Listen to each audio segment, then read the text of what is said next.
Finger like projections, जिनको हमने कहा था विलाई प्रेजेंट होते हैं वहाँ, विलाई एंड माइक्रोविलाई। माइक्रोविलाई, इस विलाई एंड माइक्रोविलाई की वजह से पूरी एब्जॉर्बिशन होती है। ठीक है, द विलाई, इस विलाई में लगा रहता है बहुत सारे लिम्फ वेसल्स लगे रहते हैं, blood capillaries and lymph vessels card, जो लिम्फ वेसल्स इसमें होती है, लिम्फ वेसल्स जिनको हम कहते हैं लैक्टियल्स, लैक्टियल्स, और उन लैक्टियल्स का ग्लाइसोरॉल एब्जॉर्बिशन इनका काम होता है, जैसे कि जो भी चीज़ें इस फूड में होंगी।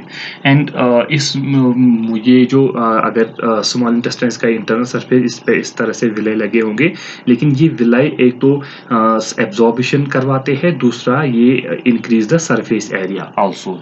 ठीक है, तो विलाई का दो फंक्शंस होते हैं, first is the absorption of food, absorption of food, rather digested food, and second is the increase surface area, surface area. दूसरा काम इनका होता है ये सरफेस एरिया इंक्रीज कर, तो जितना ज्यादा सरफेस एरिया होगा उतना ही ज्यादा फूड इसमें एकोमोडेट हो पाएगा। और इनकी मूवमेंट्स को कंट्रोल करती है, इनकी जो मूवमेंट होती है, जब ये मूव करेंगे तभी ये एब्जॉर्बिशन कर पाएंगे।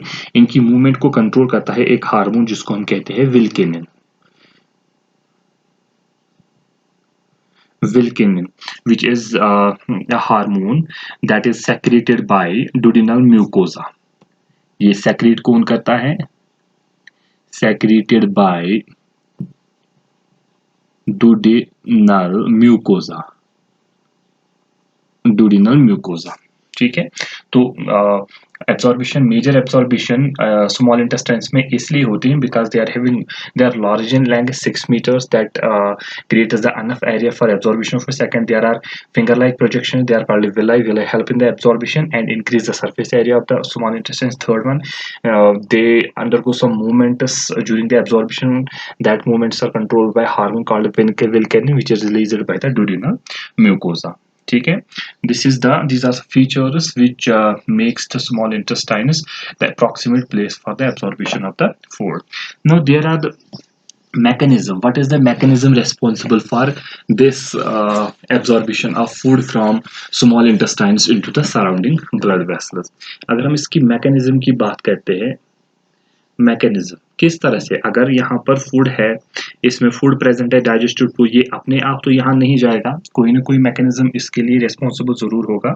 इसके लिए डिफरेंट मैकेनिज्म रिस्पॉन्सिबल होता है। सबसे पहला जो मैकेनिज्म इसके लिए रिस्पॉन्सिबल है वो है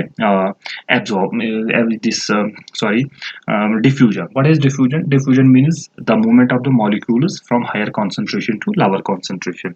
अगर यहाँ पर फूड है ब्लड वेसल्स में, उसकी कॉन्सेंट्रेशन कम होगी, इसमें इसकी कॉन्सेंट्रेशन ज्यादा होगी, and by the process of diffusion through the wall of the small intestines it gets into the and blood vessel, it gets into the blood. तो सबसे पहला जो होता है डिफ्यूजन, डिफ्यूजन की वजह से ये सारी चीजें होती है। ठीक है, डिफ्यूजन मीन्स ये जो small nutrient molecules dissolved in water diffuse into the blood across the mucous membrane till their concentration is higher in the intestinal contents and than in the blood. When the concentration difference disappears, diffusion stops, thus no nutrient can fully absorbed by diffusion. Moreover, diffusion is now ये एक slow process है। तो जब तक यहाँ concentration high है और यहाँ कॉन्सेंट्रेशन लो है, तब तक यहाँ से मूवमेंट होता रहेगा फूड ब्लड में। जब ये कॉन्सेंट्रेशन ऑलमोस्ट बराबर हो गई तब ये स्टॉप हो जाता है। दैट मीन्स ये एक स्लो प्रोसेस है। ठीक है, movement from high concentration to low. ठीक है, हाई कंसंट्रेशन स्मॉल इंटेस्टाइन्स में and low concentration in the blood. Because of this difference in the concentration, difference in the there gradient develop होता है, उसकी वजह से from higher concentration to lower concentration ही चला जाता है। लेकिन जब इसका कंसंट्रेशन सिमिलर हो जाएगा ब्लड और स्मॉल इंटेस्टाइन्स का, तब ये ट्रांसपोर्ट रुक जाता है। लेकिन अभी भी बहुत सारी चीजें ऐसी होती है यहाँ पर जो हमें ऑब्जर्व करनी होती है। तो इसके लिए वहां पर क्या होता है, दूसरा टाइप ऑफ डिफ्यूजन होता है जिसको हम कहते हैं फैसिलिटेटेड डिफ्यूजन। Facilitated diffusion. इसको आप ऊपर वाले को कह सकते हैं ये सिंपल डिफ्यूजन भी है, बिकॉज ऑफ कॉन्सेंट्रेशन डिफरेंस से हो जाता है। फैसिलिटेटेड डिफ्यूजन मीन्स जिसमें एक फैसिलिटेटर लगता है, दैट मीन्स वहां पर कॉन्सेंट्रेशन पे ही डिपेंड नहीं होगा, कोई ना कोई ऐसा चीज होगा जो फूड मॉलिक्यूल को एक साइड से दूसरी साइड में जाने में मदद करता है। तो इसमें एक चीज काम आती है जिसको हम कहते हैं carrier proteins.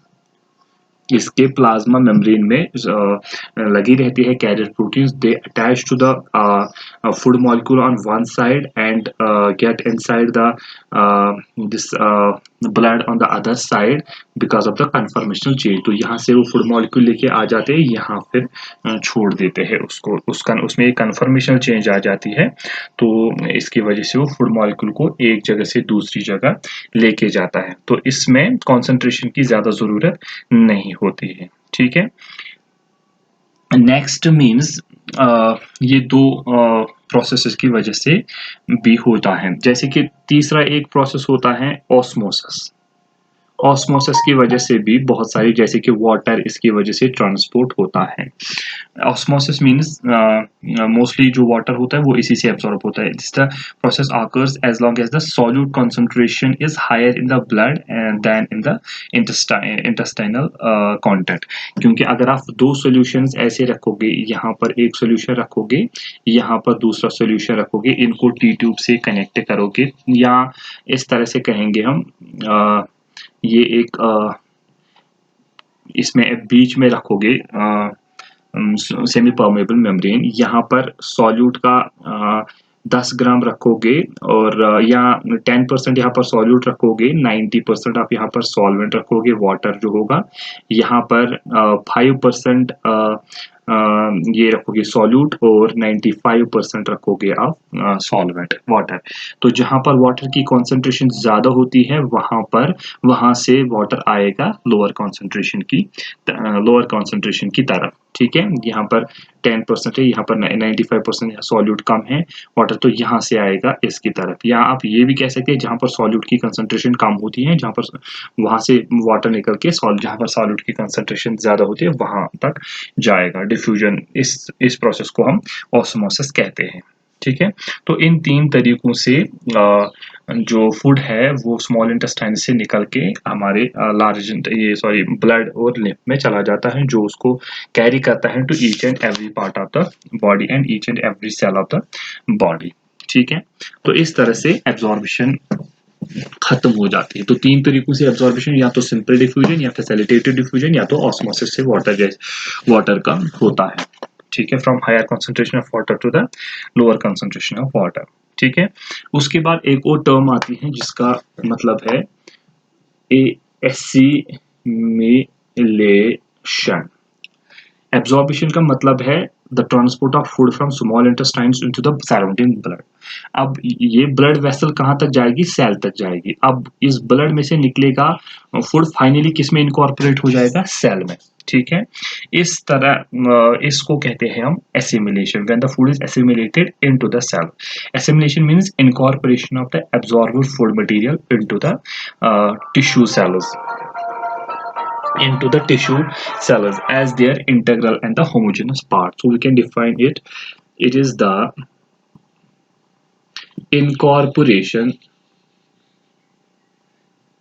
of the absorbed food, जो अभी absorbed food होगा उसकी incorporation absorbed food material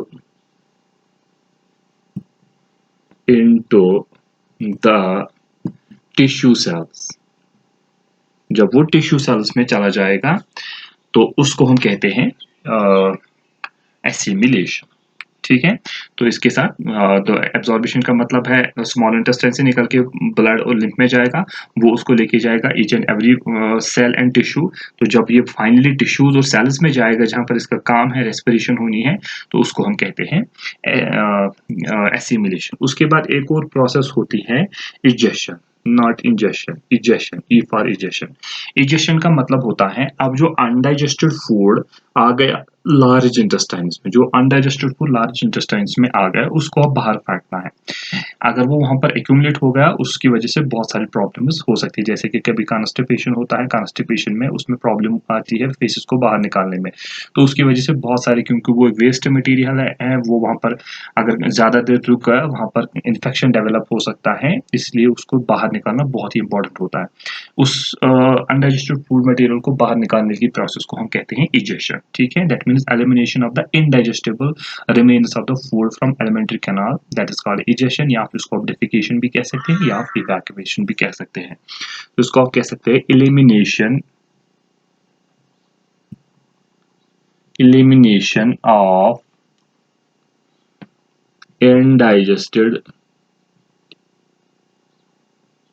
indigestible remains of food from the alimentary canal is called egestion, या आप इसको दूसरा नाम डेफिकेशन भी कह सकते हैं।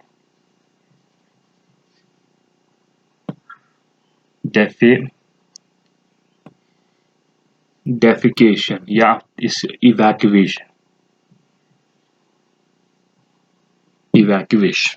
ये तीन चीजें आप इसके लिए यूज कर सकते हैं, ठीक है। तो इस तरह से हमारा प्रोसेस ऑफ डाइजेशन कंप्लीट हो जाता है।